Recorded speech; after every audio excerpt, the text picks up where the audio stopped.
During our 2019 fall trip to Moab, we decided to check out Deadman Point.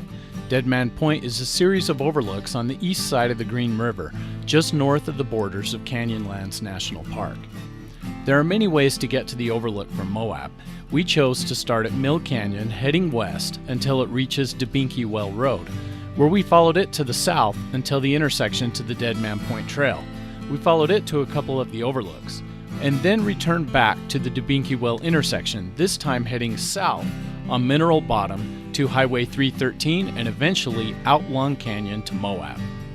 This enjoyable loop was over 75 miles long and took just a bit more than 7 hours to complete, including 2 hours for stopping and enjoying the views. The trailhead at Mill Canyon has a nice staging area where you can air down.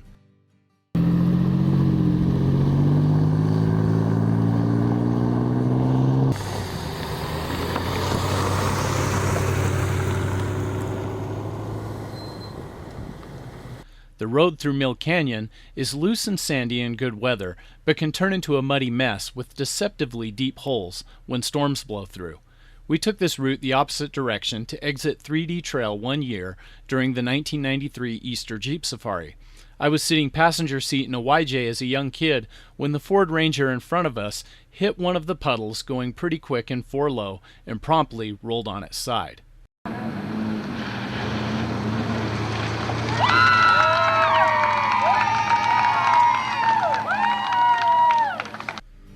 In good weather, the sandy tracks aren't too difficult, but they do pose a risk of getting stuck.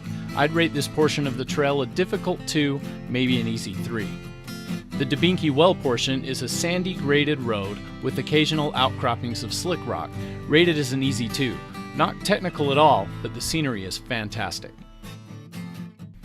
The main road out to Deadman Point is again a graded county road. The biggest issue you may have is shaking yourself to death if it is corrugated from use. When we were on it, it wasn't very washboardy at all. You'll see large RV trailer traffic along this route and side-by-sides, so watch for oncoming traffic and share the road. So this one is taking us out to the overlook? Yeah. This is the actual trail. As you approach the rim, the trail becomes less maintained and resembles more of the slick rock and sandy terrain typical of the Moab region. Still, there is nothing really technical here that a stock off-road biased SUV or truck can't handle. Some of the steps are large enough to qualify for a basic 3 rating, but there isn't any trick to ascending or descending them. Just approach them straight and go easy on your throttle.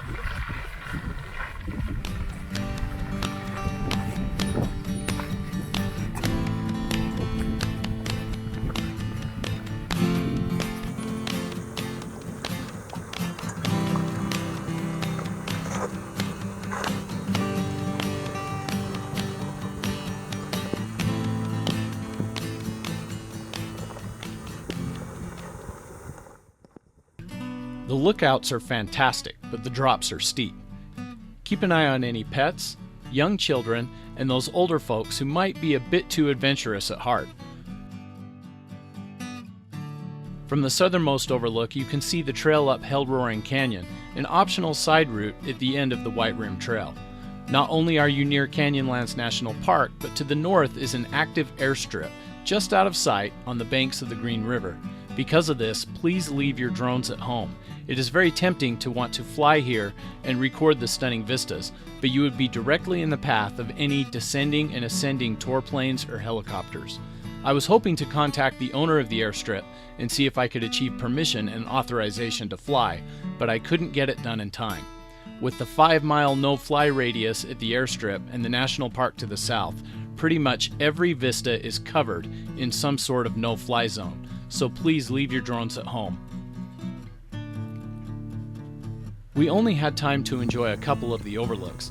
There were a few to the north that we elected to skip in favor of taking Long Canyon to the south on our return trip. Long Canyon is a gorgeous drive, so please check out our review of that trail in our Utah Trails playlist. If you are new to the area, this trail is an excellent novice and beginner route. Red Rock 4-Wheelers offers this as one of their trails during the Easter Jeep Safari, so please check out their webpage. The safari is an excellent event for networking with fellow adventurers and to learn the area from the experts.